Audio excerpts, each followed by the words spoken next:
Dad, what's up, man? Look, I'm just calling to let you know I'm gonna be needing to use your trailer on Friday. It's not gonna work out this time, huh? After all we've been through? Are you serious? Are you freaking serious right now? What, you're gonna want expenses covered for the trip this time too? Okay, Dad, or should I even call you that? Okay, boss, I'll see you Friday. I can't believe I'm saying this already, but it's part number 4 of the McLaren 650S rebuild project. I'm not gonna bore you with talking about everything we did last video. You guys know we already tore it down to the carbon fiber tub. Today, I feel like every YouTuber who's preparing a SEMA build. I have 2 days to assemble this thing enough to have it like powered back up with a battery. On Friday, 2 days from now, I'm trailering it down to Sean at McMedics. He's in LA on a different job, but he agreed to at least look at this thing and see what it needs. So anyway, that's the game plan. I got less than 2 days to get this thing assembled enough to just slap a battery in it, power up all the electronic modules. Hopefully that's all he needs. I am not expecting to have brakes or hydraulics or anything by the time we actually put this on the trailer. So I have no idea how these next 2 days are really gonna go. But I'm just gonna start working on it and assembling this thing enough to where we have some electronic functionality, and hopefully Sean from McMedics can help us out when we actually trailer it down there. It could be a total waste of a trip, but we won't know that until we actually do it. I think I'm gonna start with organizing some of the parts I have in the garage, just seeing what all we have. Currently, I need to order a couple more parts and coolant lines and whatnot. So I think I'll start with that, and then we'll start throwing on those frame rails and the subframe and putting the battery back on it and seeing if we can get this thing powered up again to at least have electronic functionality. So let's freaking do it.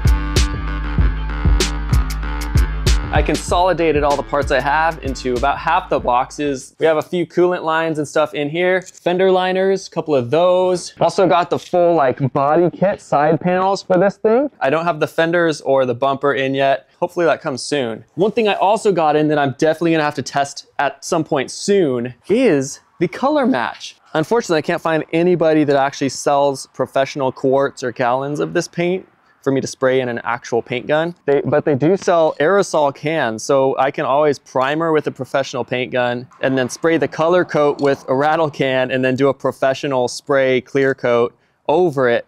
So as long as this paint match is good, this is what I'll roll with. I'll order another like 10 of these aerosol cans. The unit I was looking for last video, thank you guys all for your input. You guys guided me to the right thing. HVAC inlet is what I was looking for last video, and I went ahead and just bought that. There's one listing on eBay for it for $1,300. I offered the dude like $975. He came back with $1,200, so I got $100 off of the listing asking price, which is cool. All right, so here are the parts that I need to slap on at least temporarily. Got the subframe there. I think while I'm at it, I'm just gonna slap on the new hydraulic pump too. I got the new crash bars and then the new impact bar. It's the first time I'm seeing an OEM impact bar for this car. All right, but from here on out, I'm just gonna get straight to work and get this thing put back together.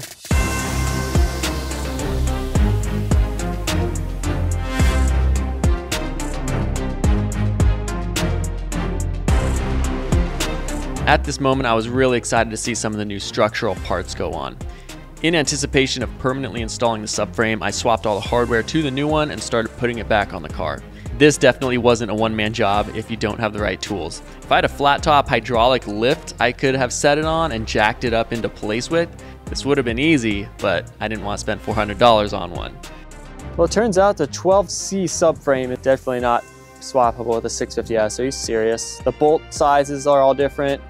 Steering frickin' thing is different. At this point, I was forced to reinstall the old subframe onto the new frame rails.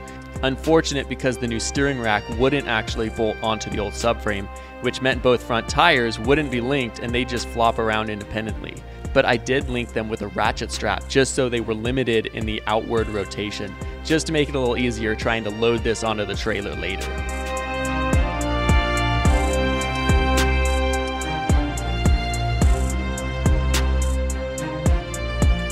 With all that done, I was able to put the new lithium-ion battery in there for our first tests, powering the car back on with legitimately every front-end module disconnected. All right, I'm gonna reconnect the battery, see what happens. A little bit nervous, but what can go wrong, right? That's the thought, at least. So I have, like, everything is disconnected. I hope that I don't touch that and then a bunch of coolant and stuff starts shooting out, but we'll just have to see. Or the alarm will go off. Well, nothing so far. Looks like it works. How about that? Nothing happened bad. That's good. Guess I'll see if everything actually does work. Looks like everything's lighting up here. Why is this door latch not working still? That's annoying. It says to call McLaren. All right, we're not shooting anything here, are we? There's a loud buzzing. Yeah, there's a lot going on here. Yikes. Parking brake fault. That's not good. Shoot, man. Seems like it wants to have a lot of the modules connected. Okay, well, we do have power to the car though. It did say transmission fault. Okay, well, lights up. Guess that's all we wanted, right? That's what I'll hope. And this is the point I was realizing that this was almost too much of a rush trip and such a long shot that it might not even be worth all the struggle trying to get it to Sean. Too many little things were slowing down the reassembly, but I had told Sean that I'd be there and had let my dad know the plan ahead of time, so I decided to just suck it up and just get it done, and if it was a waste of a trip, so be it. Later that day, my dad brought the trailer over to load it up before leaving the house at 5 a.m. the next day for the trip.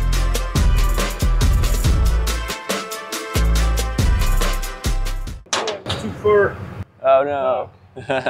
What if I just jack the car up? It's easy to do. Just jack it up and put it on the ramp. Yeah, let's do that. Let's do it. Ready? 3, 2, 1. There we go. That's what we wanted. Guess it's worth a shot to see if the parking brake will go off.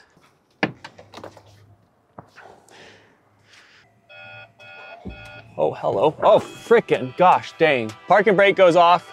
It actually just worked. No brakes at all though, right? Yeah, no brakes at all. I'm glad the parking brake goes off. As long as it goes back on, that's all. That's really helpful. Nah, I think there's no way we're gonna push this thing. Yeah, there's no way. Without a winch, we had nothing to pull the car onto the trailer, and we couldn't push it, so we had to go to Harbor Freight and grab this hand crank one, which worked great. Took us at least a solid hour to load the car up.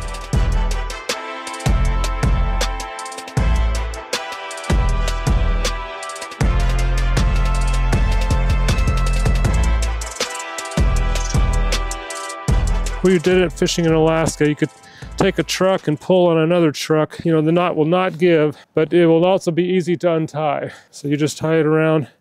Just do it like you're gonna do a granny knot, but then pull this one straight. Then you see you got this, right? Imagine this is a rabbit coming out of a hole, go around the tree, and back down the hole.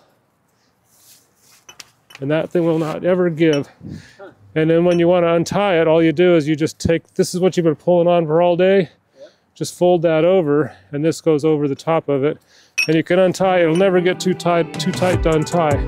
But anyway, this right here, the knot tying lessons late at night, the quick trip to Harbor Freight, the fun just hanging out, this is what life is all about. What a privilege it is to have somebody who's always in your corner. If you've followed the channel for any length of time, you know that my dad is always ready to load up the trailer and go with me to get yet another risky purchase. It's moments like these that just make the whole process special. It's rare to have somebody willing to sacrifice their time for your gain.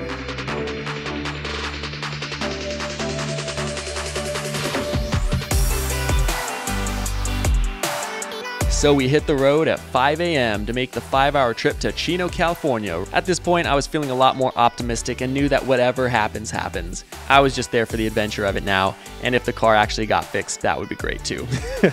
And everything went very smoothly the whole way. I just still couldn't believe that we had a freaking McLaren on the back of the truck on our way to meet other McLaren owners. Life is freaking crazy, dude.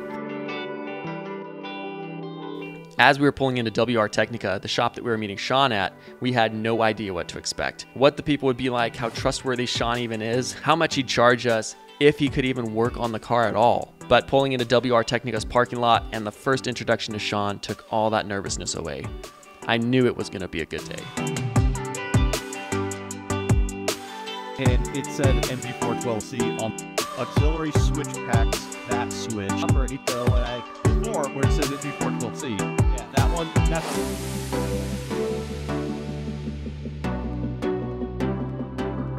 All right, well, we did in fact finally make it over to LA.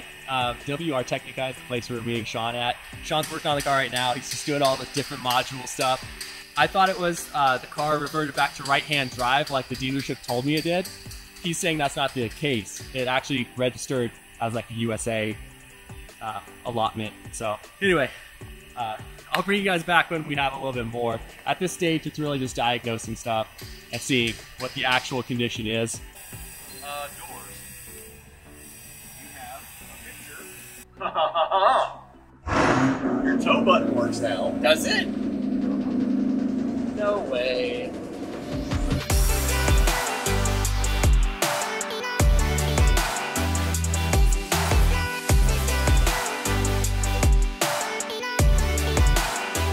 So we got back in the truck and started to head out. We were there for a few hours and man, what an incredible experience all the way around.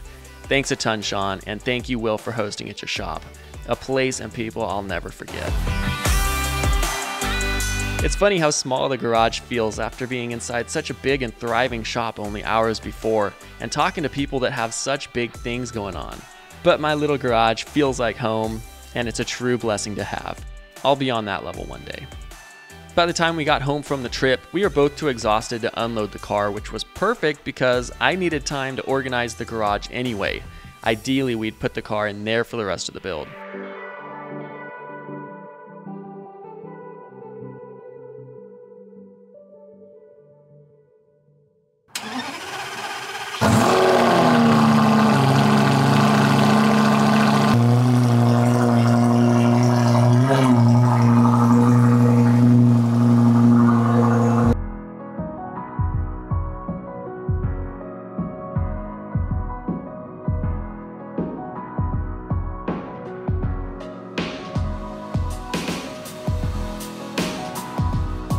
So the next morning, I once again took delivery of our McLaren 650S project.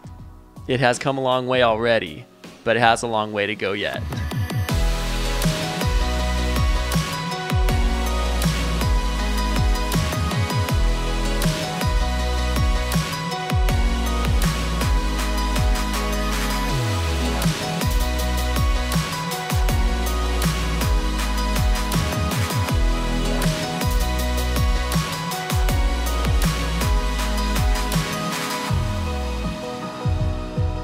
So here sits the McLaren 650S project in the garage, its final resting place as a stationary vehicle, if all goes according to plan.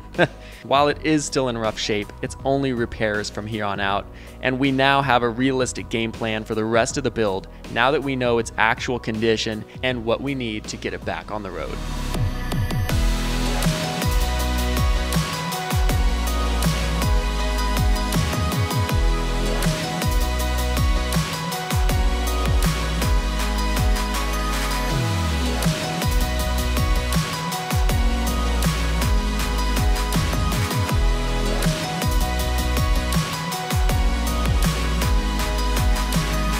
I'm gonna try the tonneau switch.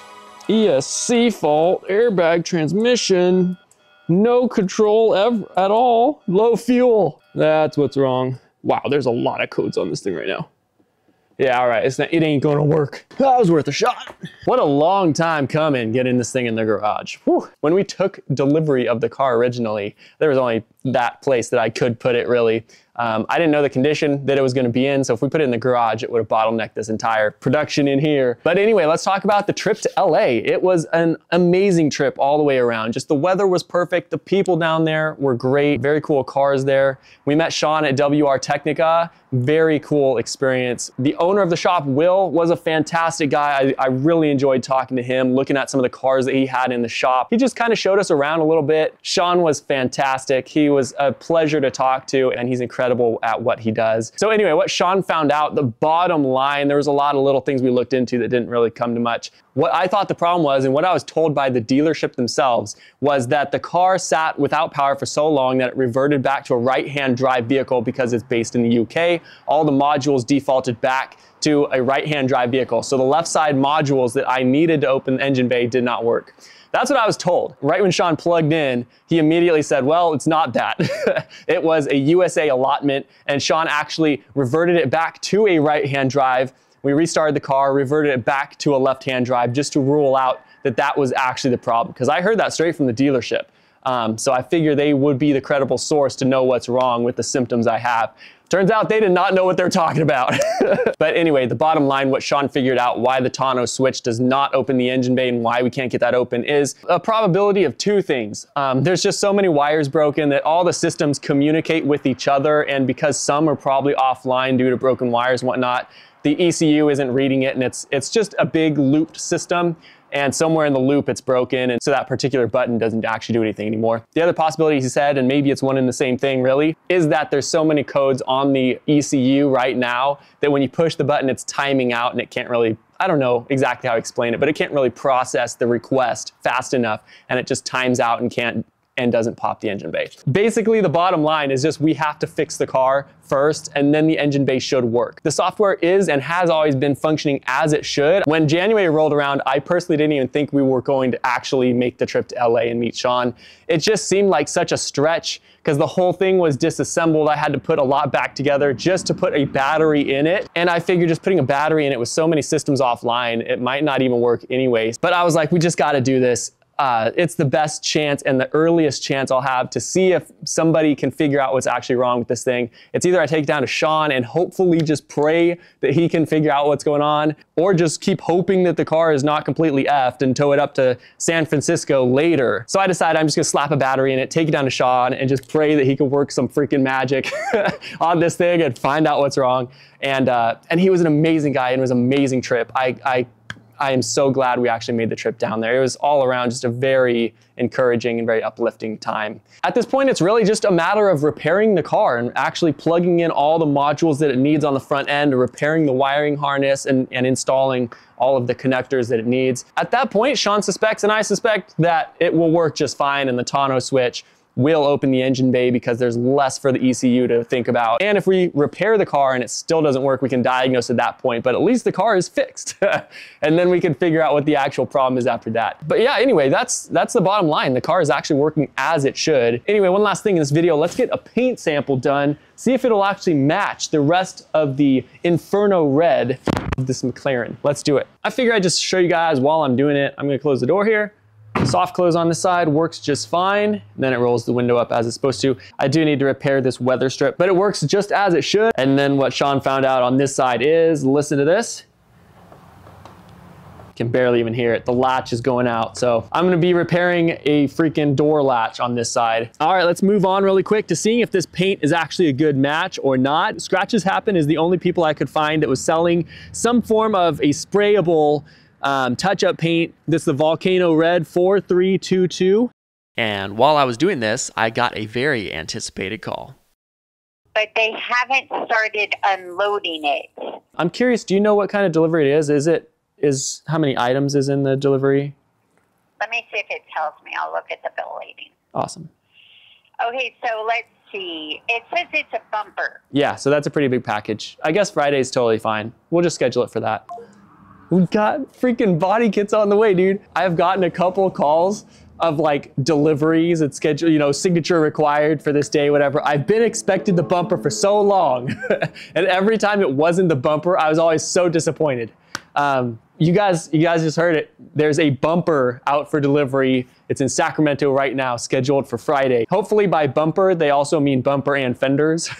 But dude, that's fantastic news. When I got a call from a freight shipper today, I was like, man, I'm hoping that's the bumper, and it is. This paint testing is actually very important today because once the bumper's in, I'll have all the body panels I need to start painting this thing. So I'm freaking excited. This is awesome. All right, well, we have ourselves a rough idea of the paint mat for the Inferno Red. definitely is more magenta. Obviously, this is not a great paint job by any means, but it was really just to see if the color would match at all. Looks very different to me. But anyway, so that's that. There's a paint shop I go to that might be able to match the paint better. Since last video, you guys pointed me towards the HVAC inlet for the 650S. Thank you guys all so much for your support last video. And we have pretty much all the parts we need figured out thanks to you guys. So next video, you guys are gonna see the front bumper and the whole body kit. Dude, I am so excited. I am so excited to see it. From here, it's kind of just feeling it out and just repairing the front end all the way back out to the front bumper and everything and putting the cosmetics back on. This is going to be the first time I see the car with actual panels on it on Friday. I am ready for that. I am so excited. Just like that, part 4 is over. How you guys liking it?